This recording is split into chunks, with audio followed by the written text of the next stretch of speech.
So, this is the end of Time Lord Victorious?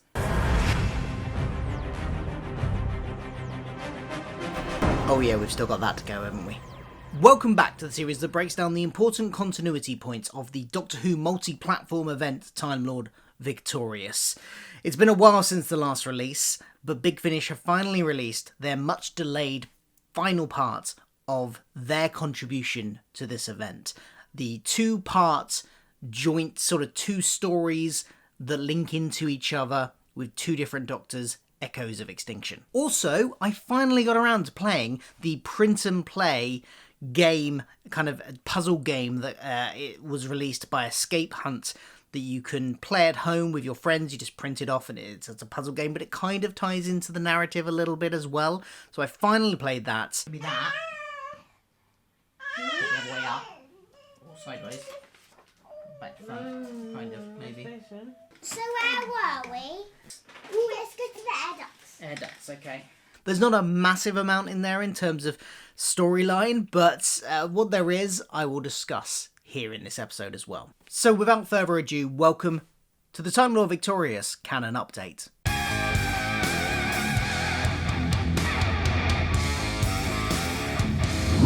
As I was saying, you might be thinking, oh, this must be the last episode of this by now. Surely there hasn't been a release for months. This is because this thing was delayed. It's all over with now, but no. I still have tickets to Time Fracture, the in-person immersive theatre event, which has been... I've had my tickets delayed twice now. I should have gone already. I should have gone back in March, but then it got delayed to, I think it was delayed to April initially, my tickets, and now they're delayed to July. But I will be covering that in July with another Canon update. But for now, let's talk print and play puzzle games. The Hollow Planet, billed as a prequel to the in-person escape room A Dalek Awakens, also by Escape Hunt. The plot of this pen and paper based game sees the Dalek from that story first get discovered by you. You can check out the Canon update that covers the in-person escape room, although I haven't been myself. It's the one part of the Time Lord Victorious experience which I haven't sampled myself, and I don't know, may never do. I'm not sure. But check out the card up there, and that will take you to the episode that covers that. Now, this Dalek was the sole survivor of the Dalek Time Squad sent to the Dark Times by the Dalek Emperor. Towards the end of the novel All Flesh is Grass, the 8th Doctor sets off an explosion in the Dalek ship, before escaping in his TARDIS and leaving the ship to burn up in the vortex. We hear about his escaping from the ship in his TARDIS and the subsequent explosion and destroying of the ship in the Big Finish audio Mutually Assured Destruction. One Dalek, however, makes it back to the post-Dark times. Heavily damaged, it will eventually end up on planetoid TG-88.3 Omega, where there's a mining facility manned by androids. There it takes the androids offline and attempts to use the power of the station to repair itself. The Doctor, it's never confirmed which incarnation of the Doctor it is, but based on the speech patterns of the letters that you receive from and the communication you receive from this Doctor, I would say probably the 13th, contacts you to seek help in investigating the power drain at the facility, saying they'll meet you there. There's a data stream being sent into the core of the planet, and the Doctor wants your help to decipher it. Basically, you need to solve several games to solve the key that will allow you to decipher the message. I won't spoil what the message is here. You can go play the game and find out for yourself. It's not vital to the plot, really. Eventually, though, you do gain access to the control room where you can solve one more puzzle to activate the trash ejector and shoot the Dalek into space. And that's the end of the game. From there, we know that Dalek then goes on to be picked up by the Starship Future. This is when the events of the Big Finish audio, Genetics of the Daleks, take place, and then after that, the escape room A Dalek Awakens takes place, all involving the same Dalek. As I said, there's not a massive amount of plot or lore in this. It's mostly about the puzzles. You get a few letters from the Doctor, you get a few scraps of information, and you get to interact with a holographic penguin, if that's your thing. I mean, when I say interact, it's again a printed picture of a holographic penguin and some text. But if you do happen to like this kind of game, then it will kill an hour or two with some friends or family. And it is quite satisfying when you win. Then we've got Echoes of Extinction, which comes in 2 parts. This is a pair of interlocked adventures, one with the 8th Doctor and one with the 10th. The 2 Doctors never actually meet in this. The 10th Doctor, however, does hear the 8th Doctor's voice at one point. So let's start with the 8th Doctor's version of the story, has his TARDIS. This is because it's before he goes to the Dark Time. In fact, on the timeline of the 8th Doctor's path through this whole Time Lord Victorious thing, this is the first thing that happens to him. The very first. So if you wanted to experience the 8th Doctor's timeline in order for this event, this is where you would start. Now, this isn't a bit of lore connected to Time Lord Victorious specifically, but I do like the fact that the 8th Doctor was on his way to try and get to the Braxiatel collection at the beginning of this, which Braxiatel is a fellow Time Lord who has appeared in multiple expanded media stories, starting with the Bernie Summerfield stuff, but also he features prominently in the Gallifrey Big Finish audios as well. He has a collection of artifacts that he has acquired throughout the universe, and he starts the Braxiatel collection. It's not really connected to Time Lord Victorious, but I like the fact that they threw that in there. The Braxiatel collection, however, is one of the 700 wonders of the universe, apparently. We previously heard that he was looking to visit all of the 700 wonders of the universe in He Kills Me Not, which is, from the 8th Doctor's perspective, canonically after this story. We hear some echoes of the 10th Doctor saying lines that the 8th Doctor has just said, like, "It needs to be stopped." The only other story the main plot of this really connects in with is the other half of Echoes of Extinction with the 10th Doctor. The plot revolves around the 8th Doctor finding someone who is being kept captive by a sort of sentient weapon that her species created that has a desire to kill. Started off something called the Network Initiative, which hacked into people's minds, but it became sentient and hid itself as sentient energy in Jasmine, the person, the other human type character in this story. Jasmine was then framed for a terrorist attack because she wouldn't give it up and imprisoned. And then later we find out that she unleashed it onto the people that imprisoned her. Another nice sort of expanded universe reference to this is the Doctor references the Shadow Proclamation as well. Nice little reference there. At the end of the story, the 8th Doctor manages to defeat the creature by trapping it inside a robot and shooting it down to the deserted planet. And it leaves it there, but it's not quite that simple. And that's when we get into the second half of the story. Now, for the 10th Doctor's story, the timelines released by the BBC put this at the very end of the event. It is literally the very last story on the timeline. So we've got the 8th Doctor starting off the events basically with his version of the story, his part of the story, and then the 10th Doctor ending it with his part.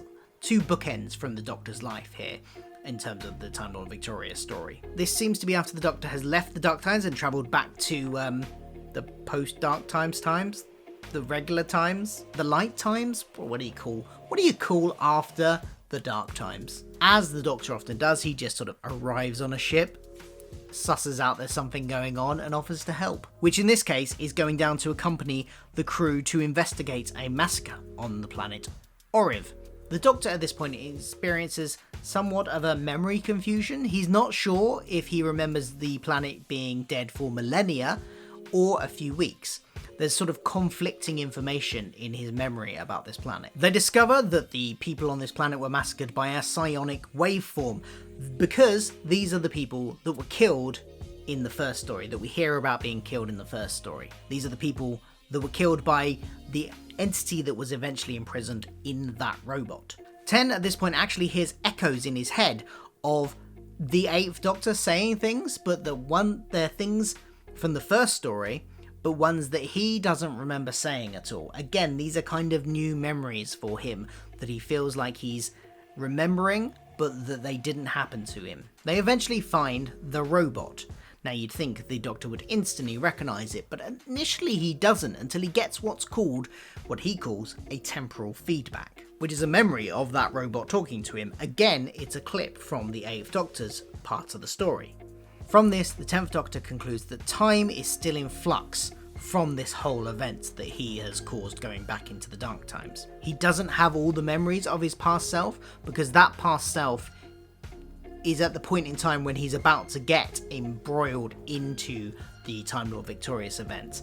And therefore that area is sort of still in flux. He's kind of affecting it, but he's changing it by being there, if that makes sense. He mentioned that he had thought this has been all settled now and that it had all sorted itself out, but obviously stuff is still slightly up in the air and in flux. The landing party start to get taken over by this network creature, which has now developed the ability to take people over completely and rewrite their synapses. And the 10th Doctor basically defeats this creature by negotiating with it, and links this into his battle with the Keturah, because he talks about how he wanted to help it defeat its urge to kill, and because of the experience he's had with the Keturah, he doesn't want to just go straight in and wipe them out, which kind of speaks to his character growth that he's had over the event, because his approach to the Keturah, first of all, when he became the Time Lord Victorious, was that these people are killing people and we need to wipe them out